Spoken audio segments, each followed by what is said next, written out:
Mysterious wildlife deaths. It was very upsetting and like a traumatic scene. The possible cause behind a dozen dead crows in Chatham-Kent. From duty to dialogue. I'm supposed to be the big, strong one, and I mean, I have issues too. A national program that helps veterans heal together. And 'tis the season to spend. I just started today. Some locals spending well over the national average this Christmas.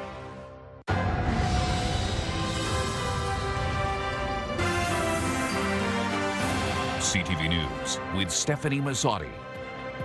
Good evening and thank you for joining us both on CTV Windsor and AM 800. The images are hard to look at. Dozens of crows found dead across parts of Chatham-Kent, and right now, few clear answers as to why. As CTV's Travis Fortnum reports, officials say avian influenza is a leading possibility.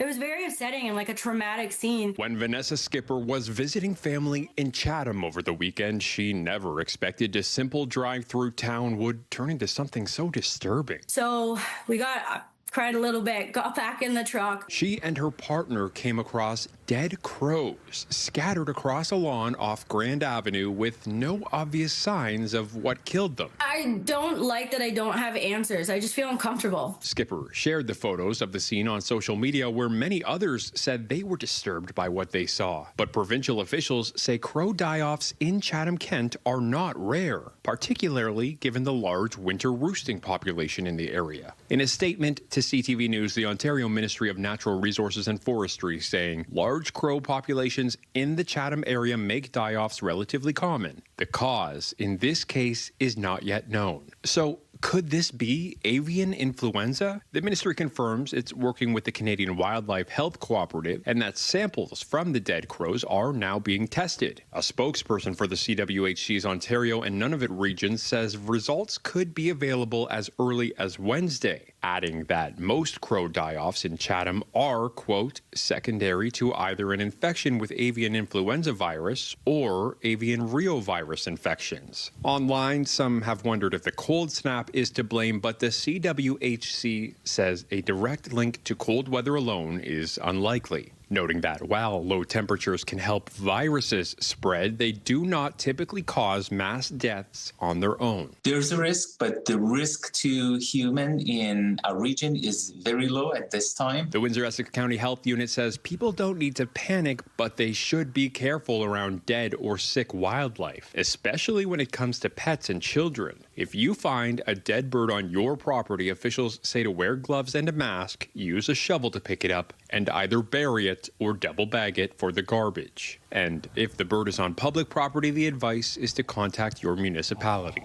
Travis Fortnum, CTV News. A disturbing case of sexual assault of a minor. In September, Chatham-Kent police arrested a man on charges of sexual assault, sexual interference, and invitation to sexual touching involving a child victim. Then police in Windsor learned the victim first met that same suspect outside of a convenience store in Windsor. The suspect allegedly offered the victim a ride home and later paid them for sex. Investigators say between July 1st and September 13th, the suspect reportedly had sexual intercourse with the victim on multiple occasions in exchange for money and goods. Police say on one occasion the suspect allegedly struck the victim after they refused sex. The man was arrested on December 20th in the 1100 block of Assumption Street in Windsor. He is now facing additional charges of sexual assault, sexual interference, invitation to sexual touching, and assault. Anyone with information is asked to call Windsor Police or Crime Stoppers. Two Wallaceburg men are in police custody this hour. Around 2:30 Monday afternoon, Chatham-Kent Police and OPP secured a residence on Wallace Street. After failed communication with the suspects inside, police executed search warrants. A 41-year-old and a 35-year-old were located and arrested without incident. OPP arrested the 41-year-old in relation to OPP-led charges, and Chatham-Kent Police arrested and assumed custody of the second accused. He is facing several charges, including possession of a controlled substance and possession of stolen property. Streets in the area were temporarily closed during this incident, but have since reopened. In other news, for many veterans, the toughest battles aren't just fought overseas. They can follow long after coming home. Across Canada, a national support program is giving veterans a place to talk openly about the memories, trauma, and transitions that come with those battles. CTV's Sanjay Maru visited the Legion in Tecumseh, where those conversations are changing lives. But because of my stature, I'm supposed to be the big, strong one. And I mean, I have issues too. I'm not gonna lie. We all do. For many who served, whether decades ago or more recently, talking about what they lived through hasn't always come easy. But inside this Legion Hall, those stories are finally being shared. Because you've dedicated your life to service, but we also need to take care of ourselves. This is Buddy Check, a peer-run support group, a space designed by military veterans for military veterans, with guidance from a psychologist recognized by Veterans Affairs Canada. Among those veterans is one whose military career ended after she was medically repatriated from Afghanistan, diagnosed with multiple sclerosis that began developing while deployed. I started unpacking some of my experiences and realized that I was carrying around quite a lot. She says the program has helped her process both the trauma of service and the sudden loss of the career she planned to build. It's been very helpful, and people from all different generations and all different types of service have common experiences. Any soldier can be brave at any given time. You react one way to one situation, you come across the same situation a couple days later, you're going to react totally different. It all depends on your mental state. It could even depend on what you ate that day. Each month, participants meet for coffee and conversation, sometimes lighthearted stories from their time in uniform, and other times the first steps toward acknowledging trauma buried for years. Cuban Missile Crisis, when you know you're sailing out there and you're out at sea, you're all alone, and you know what's underneath you. So I'm sure if that would have broken out, I wouldn't be doing this interview right now. It progresses. People will start telling their fun stories. We have laughs about things they did in the service, and then once they get to know us, then they say, well, you know, I had to hit a kid who was trying to hurt my crew. About a dozen local veterans attend here at the Tecumseh Legion regularly, with more joining as word about the program spreads. I hope I'm helping the people, and certainly helping me to get a better first-hand understanding of what they went through. Sanjay Maru, CTV News. Meteorologist Gary Archibald joins us now for a first look at the weather and what's going to be a green Christmas, Gary. Green Christmas, you're right about that. Good evening, Stephanie. Good evening, folks. We're talking about temperatures obviously being above the seasonal average of +1, reaching 10 degrees Celsius, and a good push of westerlies. Quite gusty late tonight into early tomorrow morning, but the snow has moved into Quebec and parts of the northeastern USA. Meanwhile, we saw some sunshine, plenty of it. Now, will we see sunshine for tomorrow? An important day, Christmas Eve, and then Christmas Day, a big day as well. Those temperatures are likely to be above the seasonal mark, meaning that snow is not likely. I'll break down what you need to know for Boxing Day and for the last weekend of 2025. It's all coming up in just a few minutes. The time for holiday shopping is wrapping up, and for some customers, the bills are growing. A new survey shows Canadians are spending nearly $1,000 on holiday purchases this year.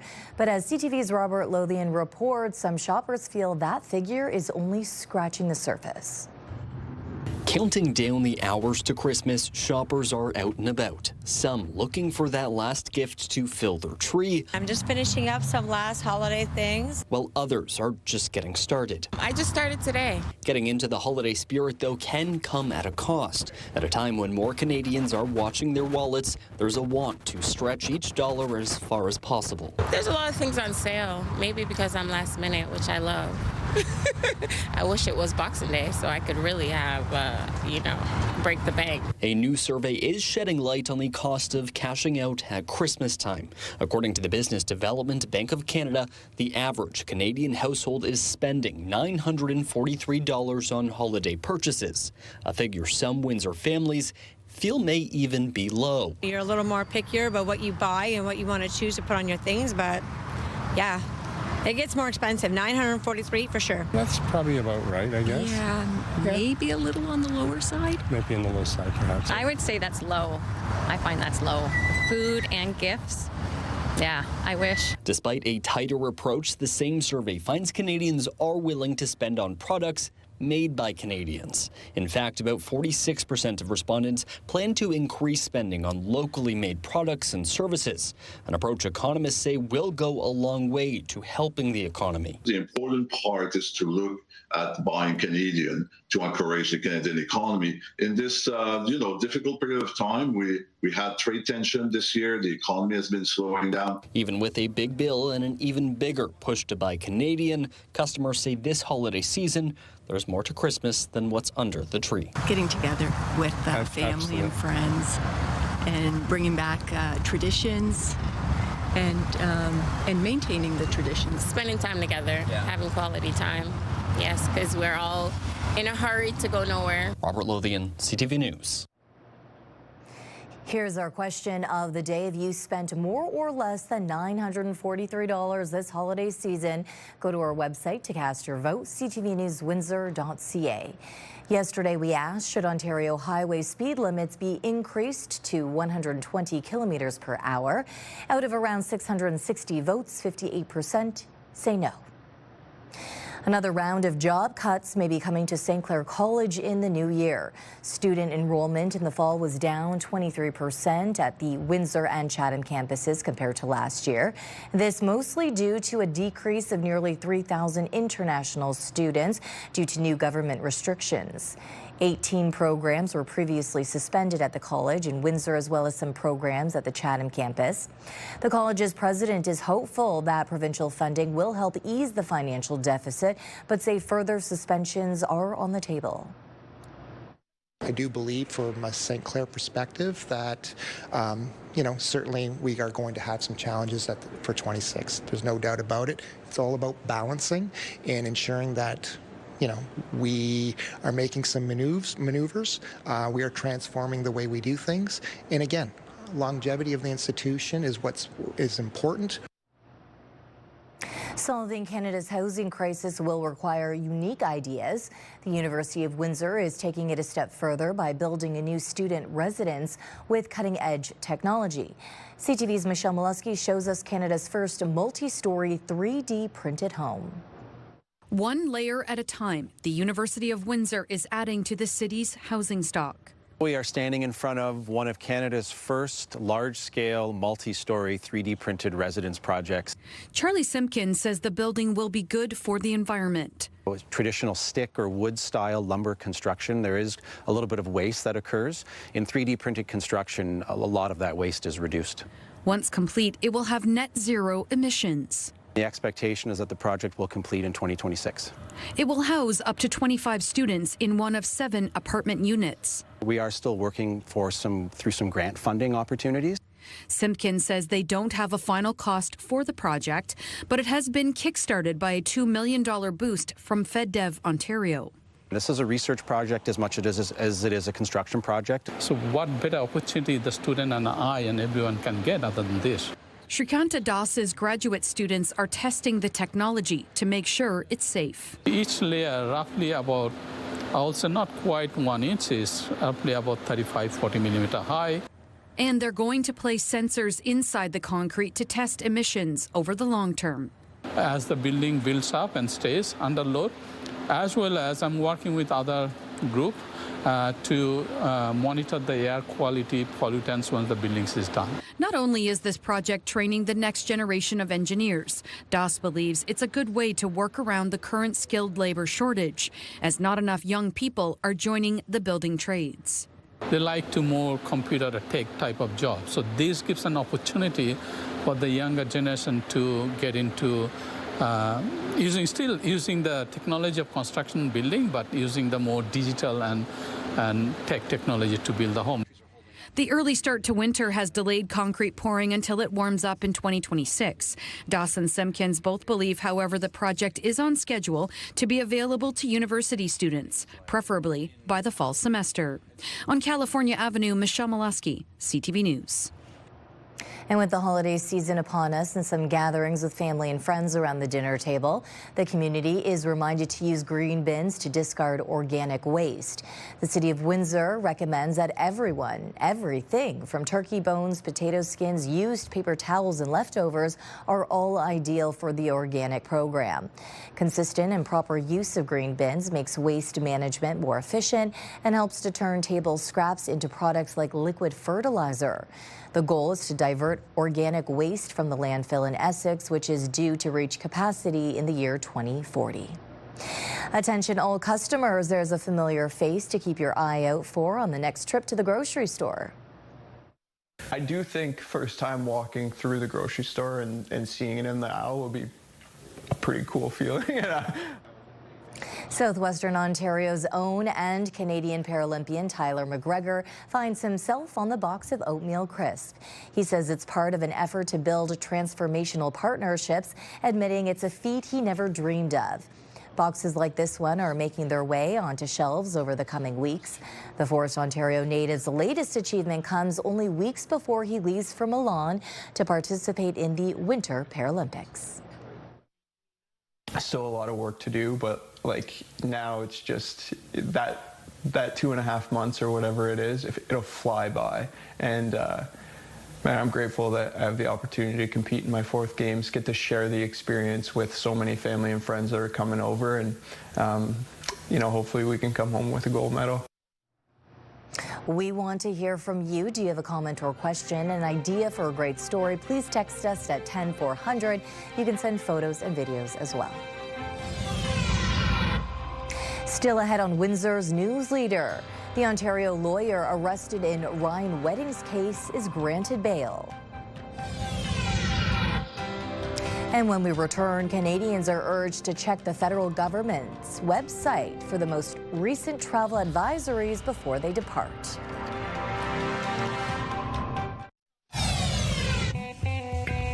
Start your day with the latest local news.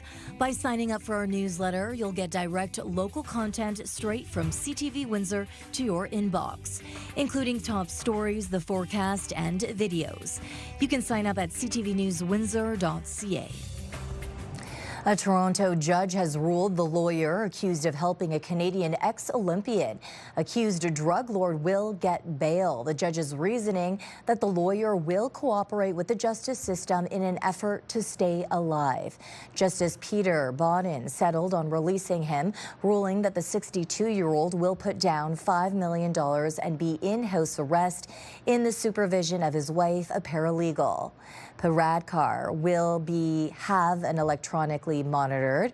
Bodden and Paradkar say he could be harmed in jail or out of jail, and he considered the submission by the Attorney General that Paradkar could escape with the network of fugitive Ryan Wedding.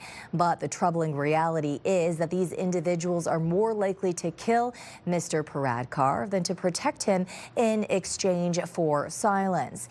He goes on to say the most compelling reason to believe that Mr. Paradkar will attend court is that it may be the only way to stay alive. Paradkar is accused of offering similar legal advice to Wedding himself, that he kill a witness to escape prosecution. To the holiday travel season now, and some advice on what Canadians should know about their destinations. Anyone heading out is urged to check the federal government's most recent travel advisories before departing. Global Affairs Canada has travel advice and advisories that cover more than 200 countries and territories. Each is assigned a risk level. Here are some examples. Many countries are under the category of take normal security precautions, which have similar security situations to Canada. The list includes popular holiday spots like Aruba, Barbados, and St. Lucia, along with the U.S., Greece, Portugal, and Japan. The nations under the category of exercise a high degree of caution include Mexico, Cuba, France, and Italy. Travelers to these destinations are urged to be cautious and vigilant due to elevated risks like crime, natural disasters, and political instability. Under avoid non-essential travel, the list includes countries like Lebanon, Israel, Nepal, and Ethiopia. Ottawa says you should avoid these destinations because of safety and security concerns like violent crime and civil unrest. And the final designation is avoid all travel, which covers 20 countries including Iran, Russia, Ukraine, Jamaica, and Haiti. Global Affairs Canada warning that your personal safety and security are at great risk. It is a tentative agreement that could turn the page on a tumultuous chapter of labor unrest. Canada Post and its union representing postal workers announcing they've found common ground. However, there are still many questions about the future of the ailing Crown Corporation. CTV's Scott Hurst reports. Labor unrest between Canada Post and its union representing 55,000 postal workers and uncertainty about the future forced this Toronto small business to make a choice. We had to go a different route this holiday season. Retailer Province of Canada ships clothing across the country, and by turning away from Canada Post, is now relying on multiple carriers to fill the gap. After last year's strike and then this September, we just didn't feel we had the confidence to go into the holiday season with them again. But a tentative deal between Canada Post and the Canadian Union of Postal Workers announced on Monday may at least provide some stability. So on the one hand, short run, good news. In the longer term, it doesn't solve the underlying structural problems. Canada Post said the agreements include a 6.5% wage increase in year one, a 3% hike in year two, and increases matching inflation in years 3 through 5. They also include enhanced benefits and a weekend parcel delivery model, which had been a key sticking point in negotiations. They are still bleeding. They are hemorrhaging incredible amounts of money. So they're a long way away from where they have to be. They've got a huge job ahead to become more dynamic and productive and competitive. And maybe that will be enough to win back at least this Toronto business. I think until this gets fully sorted out properly, then we can maybe reconsider going back to them for next year. CUPW's national board is recommending its members accept the deals. Ratification votes are set to take place early next year. Scott Hurst, CTV News, Toronto. The price of some alcohol products could rise in the new year. The changes come from Premier Doug Ford's plan to expand how alcohol is sold in the province. Convenience stores, bars, and restaurants have been getting a special 15% discount rate on booze, but that will end this month, with the discount decreasing to just 10%. Restaurants Canada says customers dining out will likely foot the bill. For many households, it's been a hard year and Christmas will be more modest. But one PEI family is refusing to scale back their annual tradition supporting people who are homeless. For several years, they've been filling stockings with essentials and handing them out around Christmas. CTV's Maria Saru takes us inside their preparations. In Andrea Donaldson's living room, the holiday season starts with stuffing stockings full of necessities. They won't hang in her house. Instead, they'll be handed out to people who are homeless. Donaldson's been doing this for 7 years, inspired by her own personal experience. This lady, she was giving out stockings to the unhoused. I was one of the recipients, and that always stuck with me. It made me feel like, loved and unforgotten. Now, that's how she wants others to feel. Gloves, hats. And her children play a big part. Donaldson says it teaches them to love others, and the kids say they have other reasons too. Because she's my prettiest mama. Like other families across the country, this Christmas will be smaller at the Donaldsons' house with fewer gifts under the tree. I had to actually, tell them, this year's going to look a little different, but they still have gifts, so. But there are many more stockings, with at least 50 going out this year, thanks to families, businesses, and organizations that donated, like the Village in Summerside. There's a high risk involved with sleeping outside during the winter months, obviously. We've seen a lot of frostbite situations happen. We've seen people's health decline rapidly. The stockings are filled with hand warmers, hats, hygienic products, treats, and much more. The stockings will be distributed around Christmas Day across Montague and Charlottetown, with whatever's left over dropped off at homes across the island. Maria Sru, CTV News, Murray Harbour.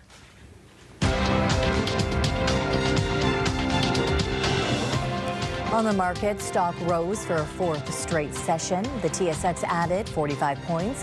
The Dow's average rose to 102. The Nasdaq gained 113. On commodity markets, the Canadian dollar gained 0.27 of a cent. Gold climbed along with the crude oil, which rose to 35 cents a barrel. I'm almost emotional just to see like everything and just knowing how much better I feel now. After the break in weather, one woman's painful journey dealing with a condition that often goes missed or undiagnosed. Let's look at our CTV News weather snapshot thanks to Tom Omstad for this image. If you've got an image, text it to us at 10400. We'll find out just ahead if Christmas Eve and Christmas Day will be well above seasonal and stay green. Coming up. Discussion here at Windsor City Hall. Windsor's top stories. A major project is about to get underway. Breaking news alerts. Severe weather is a possibility. And watch live. Good evening, and thank you for joining us. Download the CTV News app.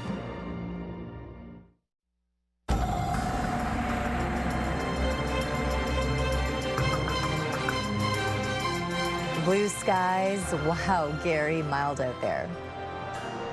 Mild temperatures got into the double digits today, Stefanie. We knew it was coming.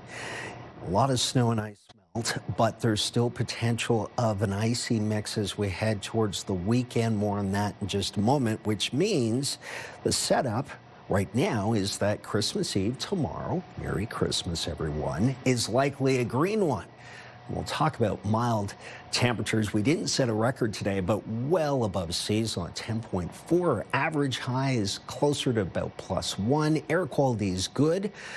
And the afternoon, a mixture of sun and cloud, wasn't so bad. The wind, though, the caveat to this story, is going to be quite gusty tonight. And parts of the Midwestern tier of southern Ontario, north of London, and then from there northeast towards Barrie, will be in a special weather advisory or statement. Wind gusts out of the northwest, sustained winds about 45 km with gusts in the 50 to 70 range, possibly even higher. So, wind chill not so much a factor in extreme southwestern Ontario. We will be above the freezing mark through midnight, even at midnight, +2, +3. Meanwhile, prairies are cold, especially in southern parts of Saskatchewan and Manitoba. Parts of southern Alberta starting to warm a bit. Warmer on the coast in BC, and of course the Great Lakes, truly the warm spot in the central tier. Meanwhile, snow is pushing through Quebec, and parts of northern Ontario have just been inundated with cold temperatures, so that snow is sticking to the ground, obviously, and we've seen a lot of snow and ice melt across the lower Great Lakes. Not anticipating much, except for the northwesterlies to keep things windy across the region. For us, we'll even see gusts in the 40 to 50 range. Not likely to see any wind warnings, but that's the story. No precipitation in the form of snow or rain or freezing rain. That's a good thing. We'll see increasing cloudiness through to midnight. From now until then, a significant drop in temperatures down to 2 degrees at midnight. As mentioned, northwesterlies sustained at about 20 to 25 km with gusts in the 40 range. Take a look at our Enercare 7-day forecast. We're talking about, well, 5 degrees tomorrow. That would be 6 degrees, about 6 degrees above seasonal. Mostly sunny through the midday and afternoon. A chance of showers late night into early Thursday. Thursday being Christmas. Christmas, we could see a high in the afternoon of +5.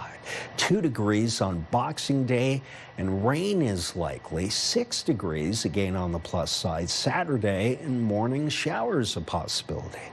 Sunday into Monday, Tuesday will go from 5 to -1 to -3.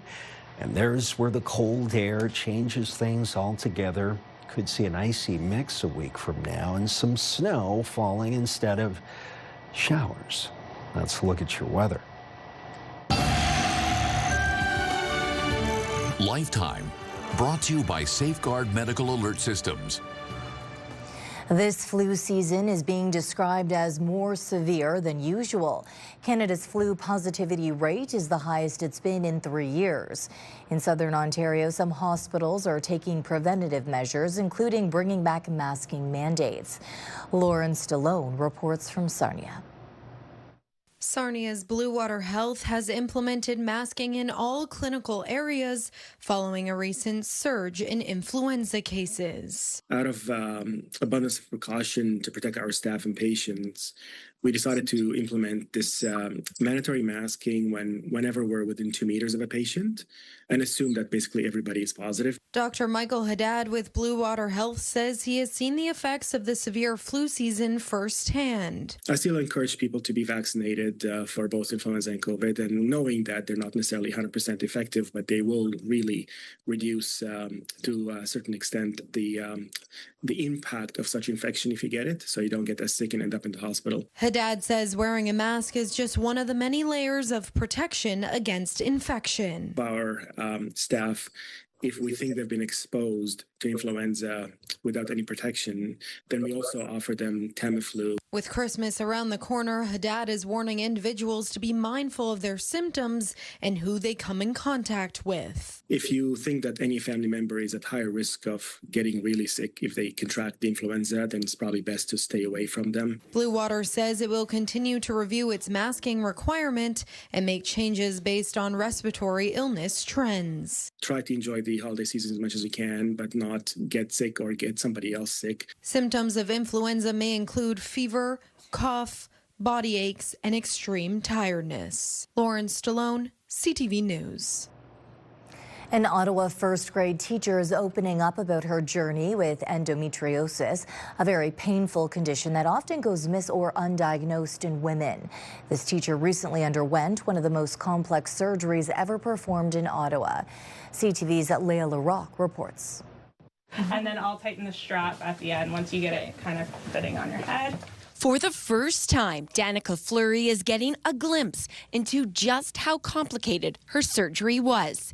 What I had to do was peel that red stuff, which is endometriosis, deep endometriosis, off the actual nerve.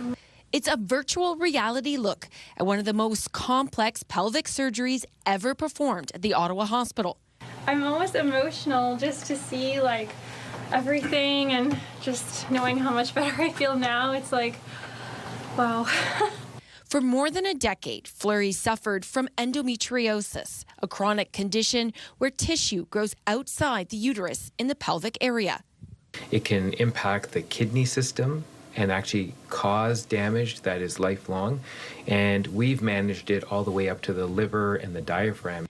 At just 30, Fleury was diagnosed with breast cancer, but the pain in her pelvic area and nerves kept getting worse. Hi, I'm here for my appointment. Dr. Soni Singh at the Ottawa Hospital performing the intricate surgery in September using this technology. And so the technology was developed here in Ottawa. It's a startup from the Ottawa Hospital. In order to remove the tissue, Singh needed to move organs while maintaining blood supply. It lasted 4 hours. I was definitely nervous and I knew there were a lot of risks going into it, but I had no other choice. I couldn't live the way that I was living anymore. Singh says many women can't access the care they need, waiting years to get surgery. We have the education, we have the skill set, we have the technology. What we don't have is access to surgery time and the resources. You're going to end up helping more women by sharing your story than I could ever help. Fleury hoping to return as a first grade teacher in the new year and show others there is always hope. there is the right surgeon, the right doctor for you. It's really important to never give up and that there is light at the end of the tunnel. Leah LaRocque, CTV News. I think it's not real. I'm going to go for real just to be different. Still ahead on Windsor's News Leader, one example of a new phenomenon called liar's dividend.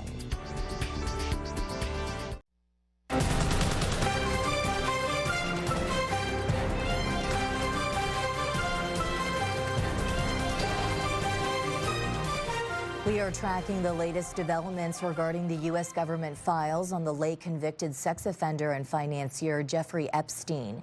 The Department of Justice this morning in a controversial post on social media that some of the newest documents released from the Epstein files contained, quote, untrue and sensationalist claims against President Trump. The post reads in part, quote, to be clear, the claims are unfounded and false, and if they had a shred of credibility, they certainly would have been weaponized against President Trump already. Nevertheless, out of our commitment to the law and transparency, the DOJ is releasing these documents with the legally required protections for Epstein's victims, end quote.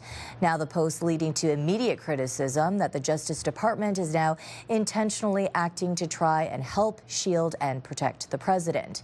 Meantime, Trump says he's disappointed to see pictures of former President Bill Clinton with Epstein being made public. I like Bill Clinton. I've always gotten along with Bill Clinton. I've been nice to him. He's been nice to me. We've always gotten along. Respect him. I hate to see photos come out of him, but this is what the Democrats, mostly Democrats, and a couple of bad Republicans are asking for. So they're giving their photos of me, too. Everybody was friendly with this guy. The Justice Department today also releasing a new trove of documents, including an email from a prosecutor indicating Trump had traveled aboard Epstein's private jet many more times than previously reported. A segment from the American news program 60 Minutes that was shelved by CBS prior to its airing was briefly circulating online yesterday under the branding of a Canadian broadcaster. Various media reports say the program was uploaded to Stack TV, part of Global's streaming platform.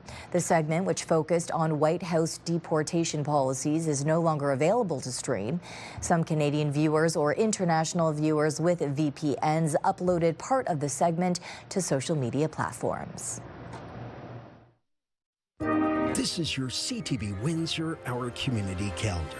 Tired of another boring New Year's Eve on the couch? Join us for the ultimate New Year's Eve skate in the square from 6 till 9 p.m. See you next time on Our Community. Images of a massive highway pileup went viral during last week's snowstorm in Alberta. The crash was very real, but some of the online images were not, underscoring the risks of misinformation in the age of artificial intelligence. CTV's Kathy Lee reports. Last week's snowstorm transformed the QE2 highway near Calgary into a ribbon of chaos. The story gained traction on social media. I heard that it was like 80 to 100 cars. Officials confirm this fact is true. There were up to 100 vehicles in the massive pileup. What's not are these images, generated by AI and shared widely online, many thinking they were authentic. We're in a sort of epistemic shift, a shift in the way we determine what is true and what isn't. But sometimes it can be difficult to spot the fake. I think it's not real. I'm going to go for real just to be different. It's fake because I've been on the Queen too, and there's a space between the two highways. A closer look shows that space is missing in the images. Others have also pointed out the license plates are off and the text on the green sign is wrong. These generative AIs have all sorts of wrinkles to them. Even more embellished, these AI images of the crash. All the deep fakes making some question the validity of the incident entirely.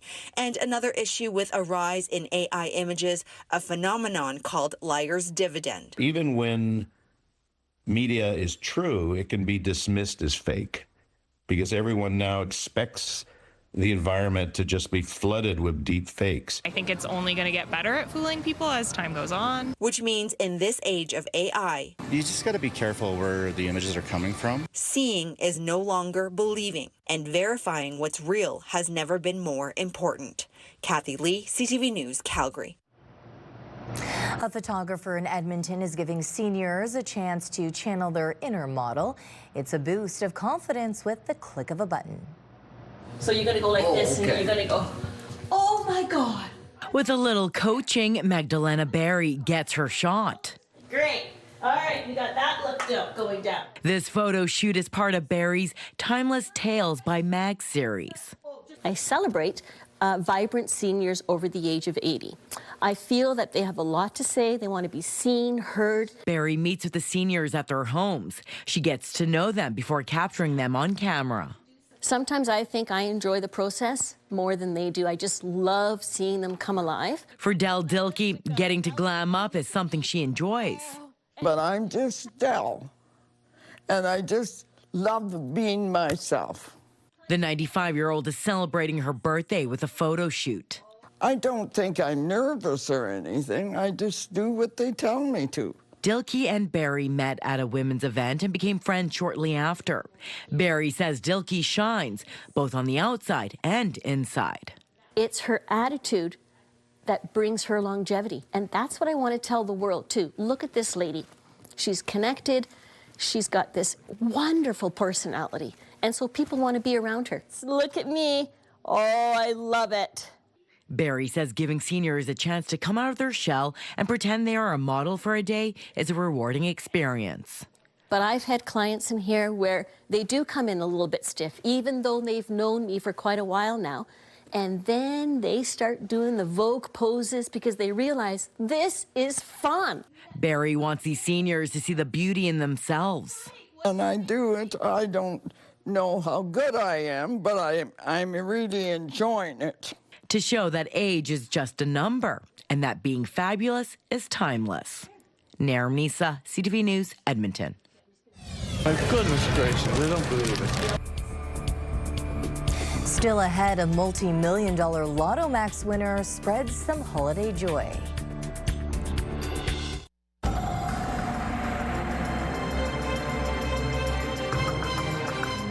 Gary, it really was a lovely day to take the dog for a walk, to take the kids to the park. I saw people out jogging and on bicycles, right? Green Christmas, so green like the Grinch. That kind of green, that's what I'm calling for, Stefanie. Let's take one more look at our EnerCare 7-day forecast. Highs and lows anticipated. Our average high for this time of the year for today is 0.7 degrees Celsius, so slightly above the freezing mark. That's significant. And you see these stats for the next 5 days in a row are above that mark for daytime highs. The late nights and early mornings will be at the freezing mark or below, and then we'll see some rain for Boxing Day through the weekend. And then next week, Monday, Tuesday, cold enough to see freezing rain, maybe even some light flurry activity, back to more winter-like seasonal affairs. Okay, thank you, Gary. We're talking about the lottery now. Get your tickets handy. The Lotto Max jackpot remains a maximum $80 million prize for a fourth draw in a row tonight. It's been nearly 2 months of twice-weekly draws with no tickets matching all 7 numbers picked. The pot has been growing or rolling over from $10 million since one ticket won a $40 million jackpot on October 28th. Now, tonight's Lotto Max prize pool will also feature 43 max million draws for $1 million each. And tonight, an Ottawa woman also is sharing her wealth after going from rock bottom to a big $70 million win. Here's CTV's Layla Rock on why she's not keeping it for herself and the surprise waiting for some shoppers just in time for the holidays. I'm here to present you with a Christmas gift today. Really? I am. An unexpected act of generosity on a trip to the grocery store. My goodness, I don't believe it. Leaving Fred Warnell speechless and in tears. Don't cry, love, don't cry, because you'll make me cry, and I'm ugly when I cry. Patty Warden giving out more than $20,000 in grocery gift cards. A small act of paying it forward, she says, after becoming a multi-millionaire. Patty. Last May, Warden won the $70 million Lotto Max. Since winning $70 million, Patty has been giving a lot of it away to people in need in the best ways she knows how. She says it's because she knows firsthand what it's like to go without. Some traumatic things happened to me. Then it turned out I had cancer. And then when I got better, instead of being smart and picking up my life where it left off, I ended up downtown on drugs. I was homeless for some time, sleeping on a park bench. And with coffee, you always need a ton of sugar. After building her life back, the mother of 4 says the money was life-changing.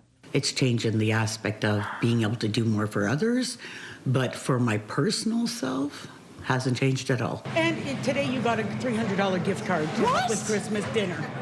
What? Yes. Really? Oh my gosh. Which is why when Warden heard that many families couldn't afford to put Christmas dinner on the table this year, she wanted to do something. She's always been like this, so I'm not surprised, but I think she's incredible for doing it. And there was one more surprise for Warnell. He had no idea the gift card was for $300. My goodness gracious, I don't believe it. I'm lost. A moment Warden says is priceless. I want the world to be happy, that's all. I'm just trying to share my happiness. Leah LaRocque, CTV News. Her story is so powerful. You know, with that amount of money and with her history that she mentioned, it could have gone the wrong way. Yes, it could have. Clearly giving back to the community. We're grateful for that. It's a lot of money. It's amazing. She turned a blessing for herself into a blessing. And I mentioned this could be quite the Hollywood film, right? Yeah. Who would you cast in that lead role? A great story. I hope she writes a book about it, too. I just wanted to make a quick note. I was given $600 to pass out to people at Shoppers Drug Mart from Bell Media, our parent company. And even just paying that $10, $15 really does make a difference to some people. It matters. On behalf of our dedicated team here at CTV News Windsor, thank you for watching. For updates throughout the evening, go to ctvnewswindsor.ca. And we'll have more of your top local stories tonight at 11. Good night. Good night.